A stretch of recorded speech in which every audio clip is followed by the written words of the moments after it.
We also continue to see Honorable Balaama Nameere and Honorable Justin Nameere on their crusades with local government officials. The interdictions at Uganda Registration Services Bureau, the internal fights that came to Parliament from the Uganda Human Rights Commission that also talk about corruption, and whatever is going on. From where you sit, what does this speak to you? What does it say to you? Thank you once again, Charles, and you've tried to break down all, I would call them scandals that have been taking place over the last few months. And I'm glad that some of them have been unwrapped by Parliament, where I do sit. And as a member of the Public Accounts Committee, that is PAC Central Government, I am happy with whatever is going on, though at times the public out there criticizes us that we're not doing enough as Parliament. But I think what we are doing, we are opening eyes of everyone, the executive, all the Ugandans out there. Today we were supposed actually to have a report from one of our committees, chaired by Honorable Mwine Mpaka, on that toll road, but unfortunately we didn't have that discussion. So I thought it would be all over news today, and the Ugandans out there will have seen what has been going on over time. But I hope on Tuesday we'll have that discussion, and we'll get an opportunity to discuss and expose more of what is happening currently in Uganda. When you look at whatever is happening, I believe this is not something new. All these have been happening over a period of time. But I'm glad that the executive has this time stepped up. They have stepped their foot on the gas to help us, to help the Ugandans fight issues of corruption. And I'm delighted my Senga is next year. And as the president stated that Chisanja no sleep, I'm very happy that her team has started moving out there, because over the years, we've been having ministers who've been just sitting in air conditioning, sitting in their offices, driving to Parliament, going to their offices, to State House. But it is good that many of them have now put their foot on the ground. I've seen my brother, the Minister of Works, is out there moving. I've seen the Minister of Investment she has started moving out there. We've seen the Ministers of Local Government moving the various parts of the country. I think this is good for us as a country. I hope it's not just politics at play, because that is one of the challenges we've been having over the 11th Parliament. We've had investigations that have ended almost nowhere. I happen to have been part of the committee, the ad hoc committee that investigated matters into NSSF, that investigated matters into Bujagali Energy Limited, and matters that concerned Posta Uganda. So what's new from where you sit? That's what I was asking. You were there before, you are there now. What's new, what's different? Yes, initially what used to happen, when you look at, for example, the matters concerning Bujagali, we did move, we interacted with various stakeholders. We saw that the agreements were poor. As a country, we were losing a lot of money over projects. We had lost a lot of money over that dam. And we had interactions with the Attorney General, and he did appreciate our position as a committee and said, yes, it's true, but I didn't take part in the decisions of making this contract. And according to the clauses that were put, it is very hard to renegotiate some of these agreements. And the matter was forwarded to the head of state, who had a look at our report. He had an interaction with the Honorable Katesh Shumbwa, who was the chairman then. And what the president stated was, at that time we were in a crisis as a country. We had shortage of electricity, and we needed to solve that problem as soon as possible. So I assigned people to do that work, but many of the people I did assign were not patriotic. Some of these jobs, some of these contracts, some of these things need to be done by Ugandans who are patriotic, who love their country, who love the work they are doing for the country.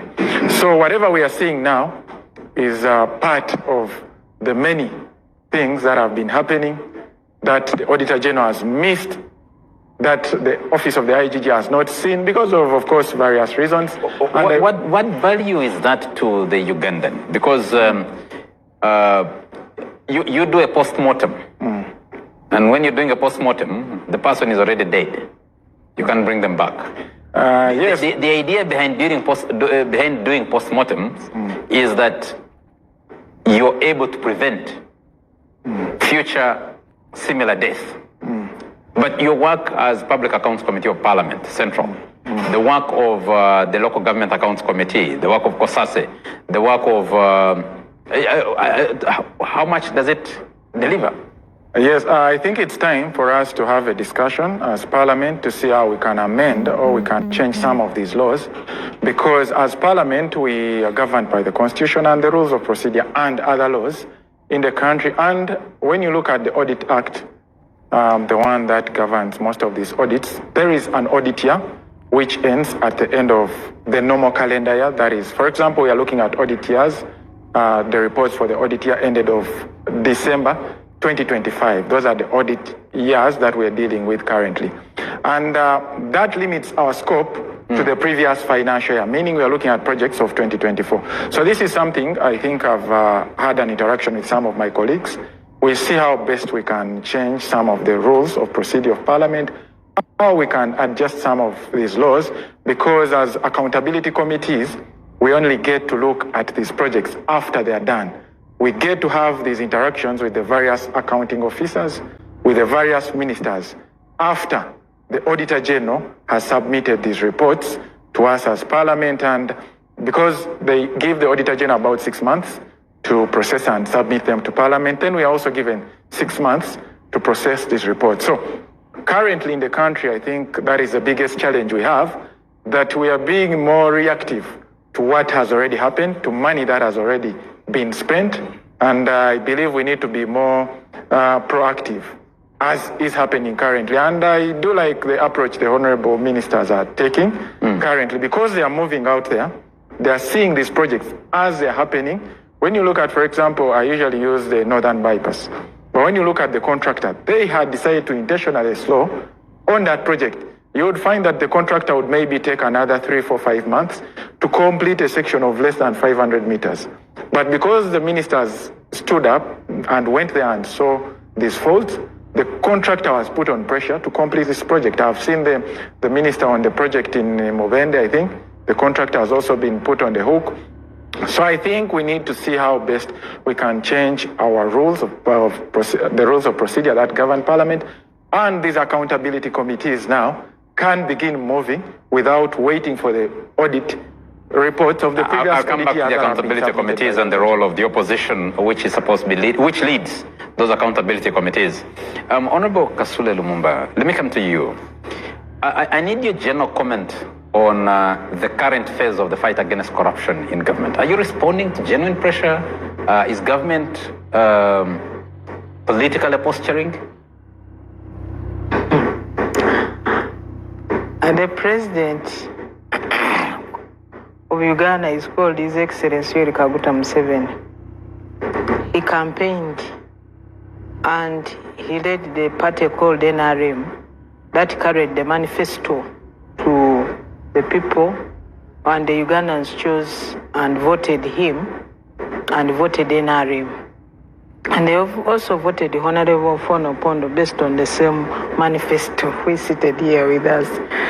But during campaigns, he was listening to people. He was in different places and he was listening to people. And that prompted him that even during campaigns, he would get his pen as a president and send some ministers to certain areas to go and look at the issues that had been raised by the people in those particular places, which could not wait for the person to come to office the following term. So remember during the swearing-in ceremony on the 12th of May this year, his sentences were to all elected leaders and to all those who was going to appoint either as political leaders or as technical people. He said, this is a term of no sleep. People must work. And even when we were taking oath as ministers, in his speech, he said, I'll be brief, but the issue is term no sleep. You have to work in your ministry where you are, but also in the community where you come from. You must go and supervise and see how government service delivery happens. He did that, and we all listened. The second sentence was, term no corruption. And corruption, whether you are at your place of work, whether you are in the road, whether you are. So when he was talking to us the day we took oath as ministers, he said, whoever will not do his work or her work, I will sack you. Those were his words. I'd never heard him use those words before, since I joined politics in 2001. And if you observe, actually it's just a beginning. Everybody, a minister, a member of parliament, a leader of the district, a leader of the sub-county, we all have the responsibility. The commander has commanded, the political commander has commanded, and nobody can dodge. By the way, I'm saying this is just the beginning, because you are seeing what my colleagues are doing in the Ministry of Local Government, and my colleagues are doing in the Ministry of Works. You are yet to see more. Because even those who have not yet started, or those who are doing it and are not exposing it to the public and are still doing it within their ministries or within their communities, this has to be exposed to the public. It has to be exposed to the public, because you must show how you are fighting corruption in your community, how you are fighting corruption in your sector. And that's why today we had a discussion, we had a meeting about evaluating the parish development model PDM under the chair of the Prime Minister. Even security had to tell us what is happening where. As the ministers say this, what is intelligence, and is happening. What I also want you to know, that most of the work which ministers are doing, they're also getting intelligence from the different institutions. You know, we have ISO, which has structures up to the parish level. We have other intelligence organizations that you know. In addition to that, Office of the Prime Minister is in charge of coordination of government policies, but also monitoring and evaluation. So they always have reports about monitoring and evaluation, and even evaluation or performance evaluation is also done every year. And the performance of districts are also displayed. And also this year, last year, we also now evaluated the performance of the different programs, the 18 programs, in the development plan form. So, let me single out. In the evaluation, it came out, because I was the Minister General Duties Office of the Prime Minister, and that was falling under me. We had the government had projects which had been set up or built, handed over to Ministry of Local Governments, to the districts under local governments, but some of them are white elephants there. Meaning we had gaps in coordination at that point. So whether the Prime Minister, whether we cabinet ministers or ministers of state or local governments, we all have also to improve on issues of coordination. So when you are looking at what is happening, it is not only issues to do with the resources. People also must account for the time in their offices. Because when you were in the induction course or retreat in Chankwanzi, we also came up with a proposal of how ministers should also be evaluated in terms of time and in terms of resources. Because we have also been having a bit of some little comfort in the office, and we don't account in terms of time. So the 100 days, everybody must account. And I want to also inform you that it's my responsibility as a minister in charge of national guidance with my colleagues in the ministry to also give guidance to these ministers how they should go to fight corruption because some of them are new, some of them may not know. And also being a minister of ICT, we also have to work with them and also help them to be able to use ICT to fight corruption, but also expose corruption, but also put systems in place that will help us to fight corruption in the future. I hear you, Honorable Minister. My question is, what is new? What is different? How will you sustain this current campaign? One, how will we sustain? You have seen that the method is changing. And the way people are looking at, the way you see the ministers of local government doing their work, how would we sustain? If tomorrow you are the minister of local government, this one has already set the bar so high. So how do we sustain? You must make sure you do the work and fit in the shoes of those who were there before and even improve and go beyond what they did. Now, when it comes to us as Minister of ICT, how would we sustain? We have to keep updating the infrastructure, updating the systems, especially the IT systems, to help them be able to detect and be able to serve people much faster than ever before. So how would we sustain?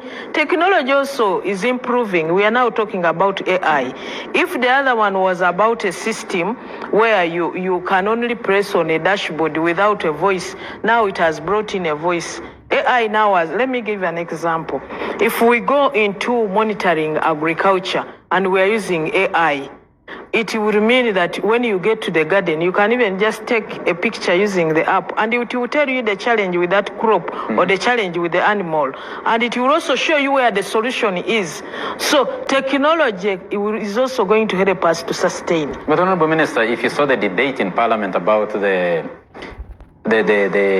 Northern Bypass and the scandal around its tolling, the toll system, the technology was available. Even then, it wasn't applied. And money was lost. And we can't exactly account how much was lost as of now. And that's why the people responsible have been brought to the space where accountability must be provided. Because I think it must have been deliberate. Because when you look at how the same Ministry of Works is having a very good system where people, illiterate and illiterate people are applying for driving permits and no person-to-person contact, paperless, and the only paper involved is getting the driving permit. Somebody applies online and is able to get the driving permit without that personal contact. Cannot even complain of corruption. And when you are listening to, for us who go to associate with what we would call omuntu wa wansi, what we would call erimu kirasha, when we get there, they tell you, things here as easy as getting a driving permit is seamless. But the same ministry deliberately does that. So there must be somebody to be held accountable for that. Because why should they be the same ministry who are giving us driving permits? They call it selective efficiency. Yeah, so the person who has decided to do it selectively should be held accountable and should be brought to book. Honorable Nongato. And that's why we are saying Chisanja, no corruption. Honorable Nongato, which stories haven't we had before? Which stories are we anticipating today? And I want you to also speak to, is the ruling party and the government in power stealing the shine of the opposition that leads accountability committees in Parliament? You see, even if you talk of stories, there was a man, he was called Opira. He had applied, the school management committee had advertised for a job of a watchman. So he was lucky. By that time he had come to Kampala, he was in Group 4, Sarachen, he had certificates, so he had more advantage than the local fellas in the community who were coming with Lugabire. But the school management committee was tipped that that man is a night dancer. And yet they need a watchman for the night service. So the management committee decided that they are not going to give the man the job, and they gave apparently a less able person. So the man stormed in the house and said, you people are more qualified. I've been to Kampala. I did a training with Group 4. I have certificates. Why have you not given me the job? How can you give the job to this man who has not even crossed Karumba? And one of the board members diplomatically replied and said, Opera, we need someone who stays there at night. We need someone who stays at night. They felt sort of telling him that at night you will not be guarding, you'll be dancing around. I think ofono, you understand this thing of night dancing very well. So, yes, in our community. Yeah. So, what Balaam is doing, Balaam has defied the odds. He's telling the applicant that you are a night dancer. We are not going to give you the job of a night watchman. Balaam has defied the odds. He's telling the thieves that we are going to arrest you. I saw a picture of Balaam. I don't know whether it is IA. He's carrying over 200 handcuffs. AI. Before AI, there was Photoshop. Yeah. So, but what bothers me as a critical thinker is why is President Museveni resurrecting now, after 40 years, that they're fighting corruption? Why now? Because most of the corrupt have stolen and they are now rich. They now have houses in Kololo. For us, we stay in Nigeria where there is load shedding. For them, they're in Tinda, Naguru, Bogolobi. Some of us stay in Namasuba. So people have been stealing since 1987. So you have stolen, you are now tired. Then all of a sudden, some few people are trying to pick up their lives and put one Mabate house, the first one in the village. They are the ones being rounded up. That is the general feeling in the community. I was in a bar in Lira over the weekend and I heard them speaking that I think the way these people have been stealing in local government, it was too much. They should have got a better way of stealing. So it looks like down there, much as Balaam is doing a good thing, there seems to be a class struggle. There seems to be a class struggle where some people also feel they should also protect the government money. Now, this brings me to two issues. One, Parliament of Uganda has failed Ugandans. I don't mean this current parliament. Because... You mean the one you sat in? No, the previous and maybe in the last 10 years.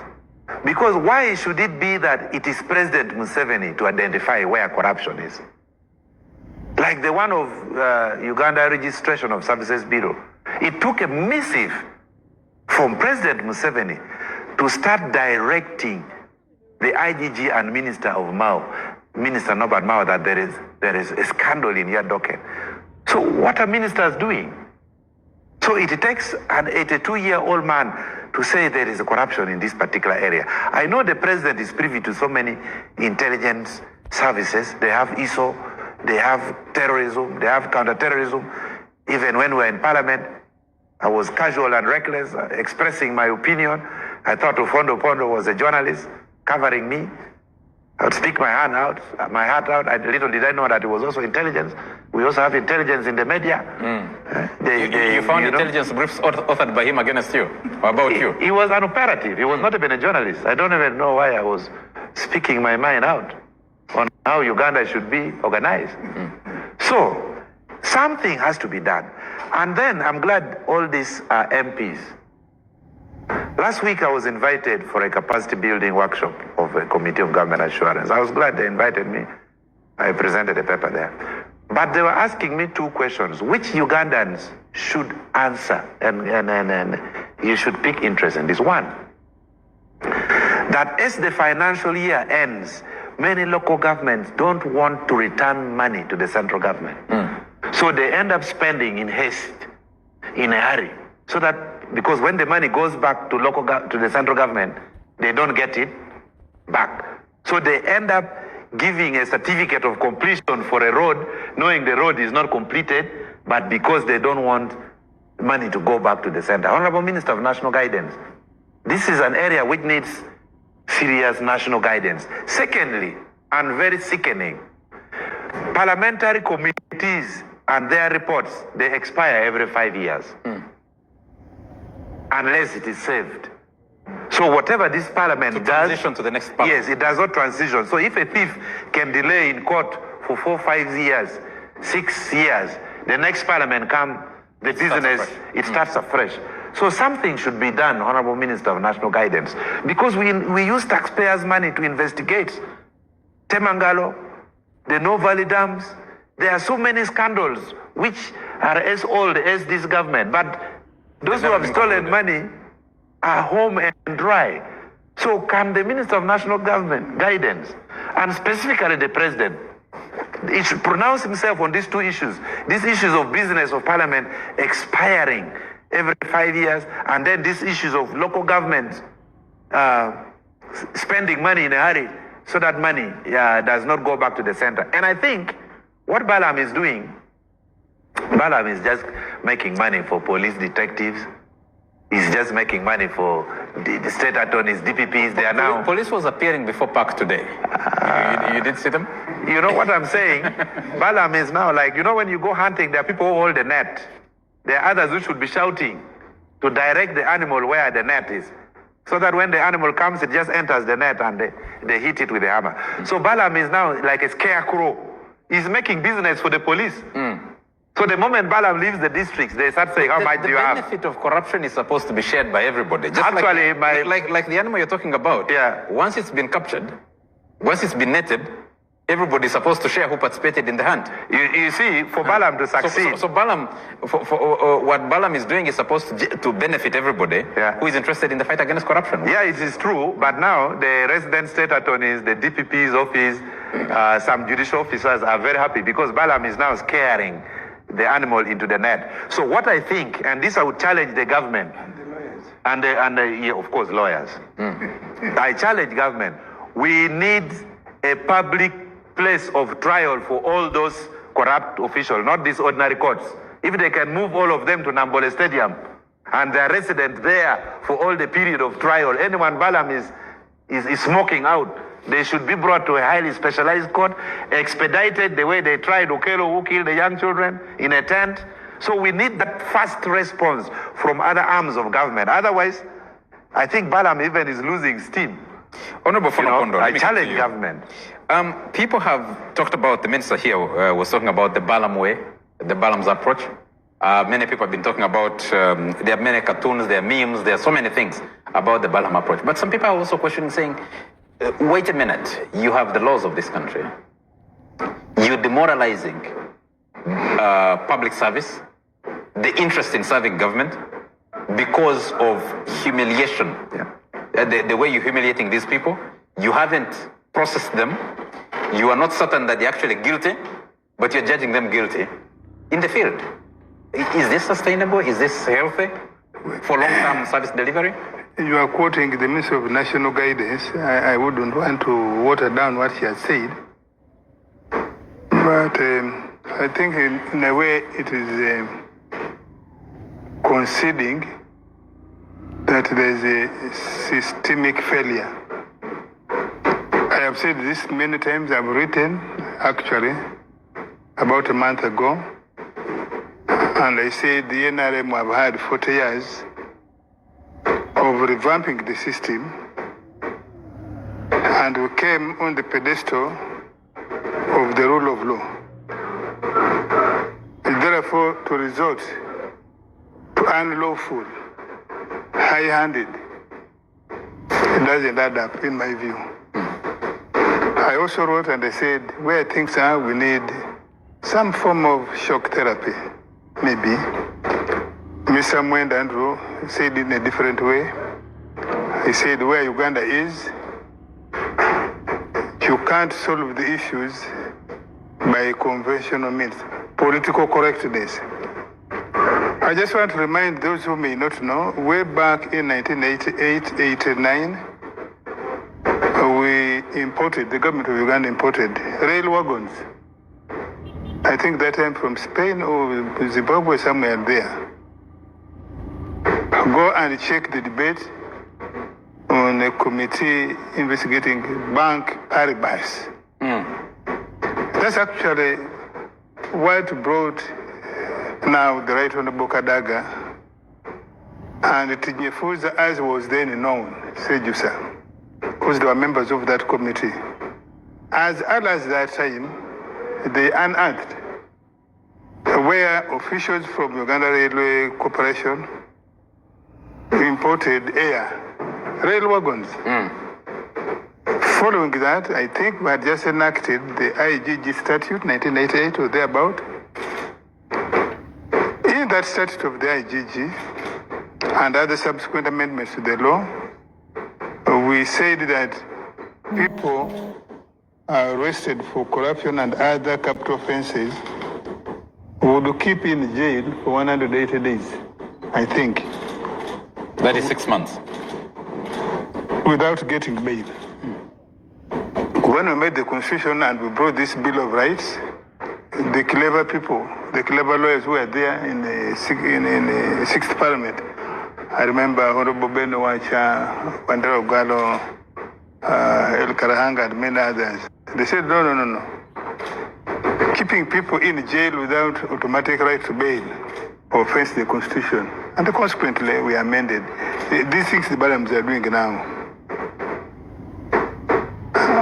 And so from where I have been, I see system failure. Politically, we have allowed bad people as NRM to worm their way into the political system. And so they have been covering up for others. This parliament, I'm not talking about the 12th parliament made a law, for example, how recruitment for public officers are done, how money, when we brought this budget act, part of the reason here was to fight before the postmortem. The Auditor General, we have internal auditors in ministries and departments. So those are not that's not postmortem. They're actually supposed to stop to detect before. So this parliamentary committee, initially we only had the PAC. I remember in 89-90, we were dealing with audit reports of 1981, 1982, 5 years behind. The reforms that have taken place, giving more money, giving qualified people jobs, and so on and so forth, was meant that you have people who are able to detect. Take our parliament. When has there been a public debate on the floor on the Auditor General's report? On Parliament. These issues we are dealing with now, of Right Honorable Tamong, of the Obores, have you seen any audit report on Parliament? Have you? So, there are people who have warmed their way. Each time we have gone for elections, you can go and check this. You will find chief administrative officers who were on interdiction. Finance officers who are on the interdiction. Commissioners, assistant commissioners, ministers who are on the interdiction. They run, come and pick my sister's card, the former secretary general of NRM. They pick cards as members of NRM. They win election. And they come to Parliament? On NRM ticket, yes. You can go and check the parliament. Actually, there was one who was a cow. He became an MP. So we were checking an audit report of that local government, and the report was saying he removed the engine of a local government car. And now he was an MP. Sitting on the committee that's some even rise as far as being ministers. Why?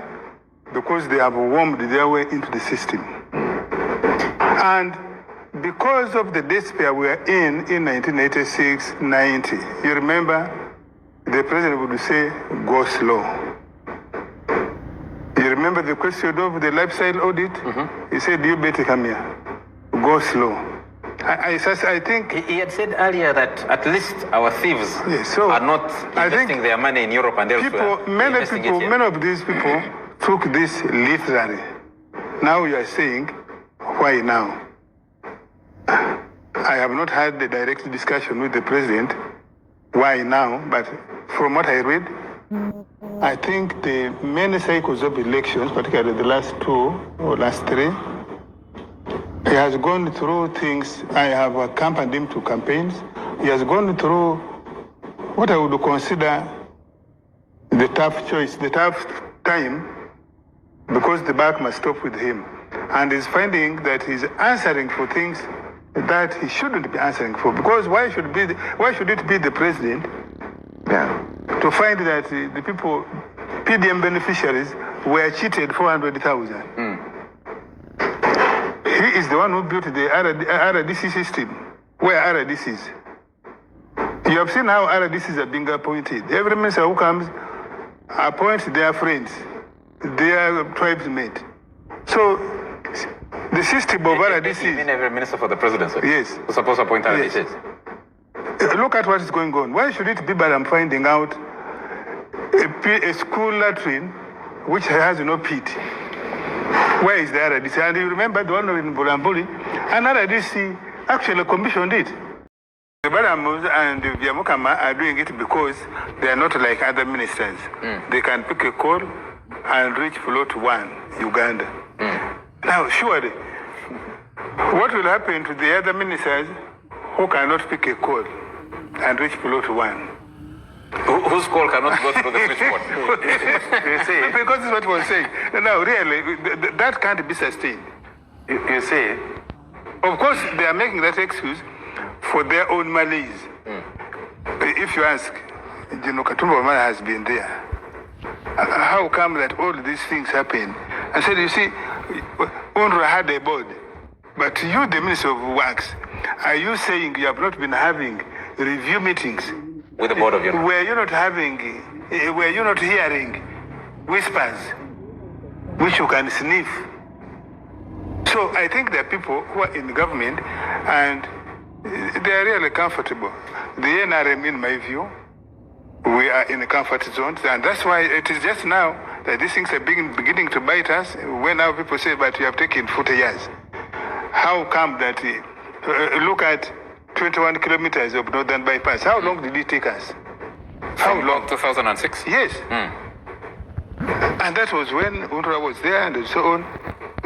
So, I think the NRM, in a sense, has been in a comfort zone. We need more pressure, but informed pressure, especially from within the NRM group. Someone here called... Because if there's opposition raising it, we shall say those are opposition. They are bad mannered, they are sulking, and so on. We need to have a critical mass within the NRM. And we must have leadership in NRM. Can you master that critical mass? That is willing to listen. The way I look at it, I have said this before on this show, we have a sizable number of people who must look over their shoulders. Even to say this is black, even when it is black, we have many people that we have. That's why I said people have warmed their way into the NRM system. And if you have many of them, and they are now in a position of responsibility, it is unlikely that they will, you will achieve the things you're saying. Even these things the president is talking about, of no more sleep. All these things going on. Why is it as if it is accidental?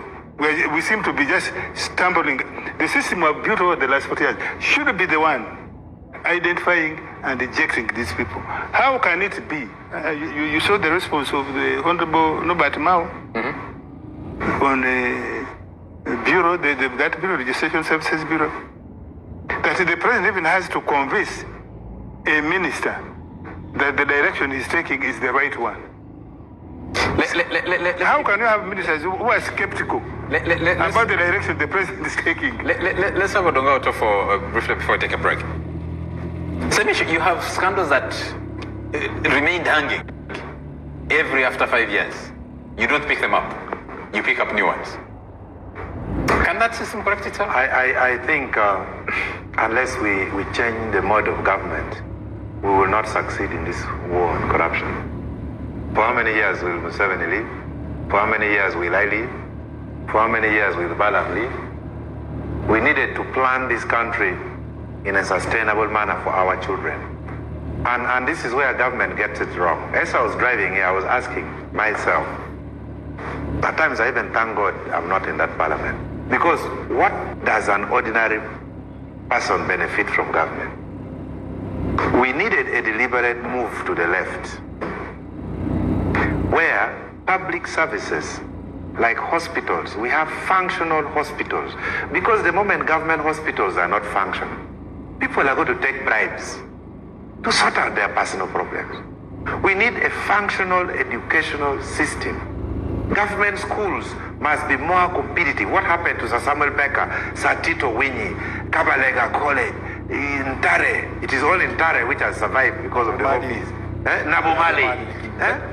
So, do you achieve that functionality by humiliating a head teacher of a school before they have gone through due process? No. The point I am saying is, if government does not provide good health, good education, good public transport, good health care and medical insurance, anyone in public office is going to steal money. Because, like me, Otto, if I fall down here, who is going to come and help me? No, but you know, is there an ambulance which will come unless I call ofono? Honorable Otto, you know? the Balaama effect is, you walk around. I was in Fort Porto on Tuesday, and I met some people who had come for the burial of that young man who died in that accident. And they're saying, Balaama is finishing us.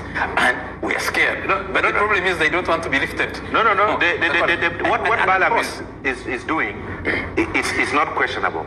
But what is questionable, for example, why should a doctor working in a government hospital in Mulago pay water and electricity bills with their own salaries? The government should provide certain social services to make corruption less attractive. But the way Uganda is now, it is now for God and myself.